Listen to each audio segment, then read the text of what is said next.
What's up? It's Billy Briz at Getting Bills over on Twitter, going over this Monday night football game between the Seattle Seahawks and the Washington football team. The first player that I'm going to look at is Russell Wilson, quarterback of the Seattle Seahawks. $11,000 on DK, $15,000 at the flex position on FanDuel. Since coming back from injury, Wilson has looked awfully rusty. Over the last 3 games, he's only completed 51.5% of his passes, only averaging 184 yards and no touchdowns the last couple of games. And the sports books are kind of hip to this, lining this game at a pick 'em, leading towards the home team. Even though this isn't the most ideal West Coast to East Coast spot, Washington's defenses gave up the 8th most passing yards and the 2nd most touchdowns this year. So the second guy that we're going to look at tonight is going to be DK Metcalf. What's a primetime game without playing some Metcalf? Washington has allowed 7.69 yards per attempt, which ranks 24th in the NFL, 16.5%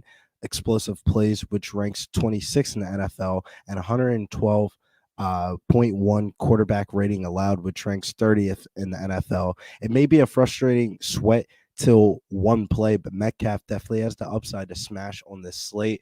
One of my favorite running back plays of the slate is going to be Antonio Gibson, $8,600 in the flex position on DK and $12,000 flat on FanDuel. Gibson has benefited from the recent positive game script for the Washington football team. Since the bye of week 9, Gibson has had a combined total of 43 carries.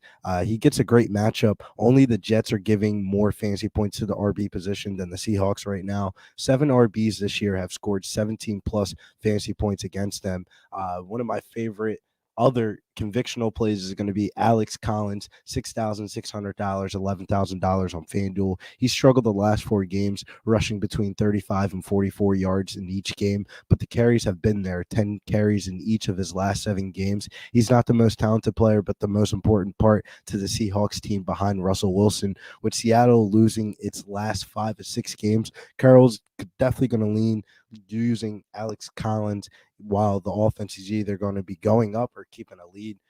One of the guys that I'm also looking at is going to be Logan Thomas, who is coming off of the IR for this game, which is perfect timing with Ricky Seals-Jones most likely being out for this one. Thomas is a great red zone option. In 19 full games, Thomas has had 20 red zone targets with 18 catches for 144 yards and 8 touchdowns. Even with Thomas missing 6 games this year, he still has the most yards of any tight end in the red zone in the last 2 years. If you like these type of videos, make sure you hit the like button on your way out and hit the bell notification so you get notified for all of our live videos on Pub Sports Radio. And make sure you follow me over on Twitter at Getting Bills. Till next time.